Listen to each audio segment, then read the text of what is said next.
আসসালামু আলাইকুম ও নমস্কার। পিএসসি মোটর ড্রাইভিং ট্রেনিং সেন্টারে আপনাদের স্বাগতম। আমরা এখন আজকে দেখাবো আমাদের গাড়ি তেলের যে অংশটা আছে, আমরা তেল কিভাবে ভরবো, কোন দিক দিয়ে আমরা তেল লোড করব অথবা ট্যাঙ্কিতে তেল ভরবো, এটা নিয়ে আমরা কথা বলবো। এই যে দেখেন আপনারা, এখানে দুইটা লিভার আছে। যে বড় লিভারটা ওটা হচ্ছে ব্যাকডালার লিভার, যে ছোটটা ওটা হচ্ছে তেলের লিভার। এই যে দেখেন, এদিকে দুইটা চাপ দিতে হবে।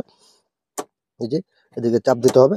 চাপ দেওয়ার পরে অবশ্যই আপনারা এই তেলের যে অংশটা ওটা খুলছে, আপনারা পাম্পে যেয়ে অবশ্যই আপনারা ওটা দেখে নেবেন। এইভাবে আপনারা এই এই অংশতে আপনারা অবশ্যই তেল ঢুকাবেন।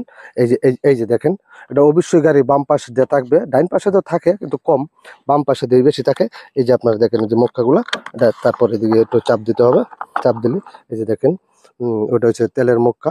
আপনারা যারা নতুন গাড়ি চালান অথবা ওটা তেল কোন দিক দিয়ে আপনার ঢুকাইতে হয় ওটা অবশ্যই জানেন না, ওটা অবশ্যই আপনাদের যে দেখছেন ওটা এরকমভাবে লাগাই দিবেন। আপনারা যারা নতুন ড্রাইভিং করেন, তেল ঢুকাই দেন জায়গাটা আপনারা অবশ্যই জানা থাকা উচিত, নাহলে রাস্তাঘাটে যায় বিপদে পড়বেন। সকলকে ধন্যবাদ।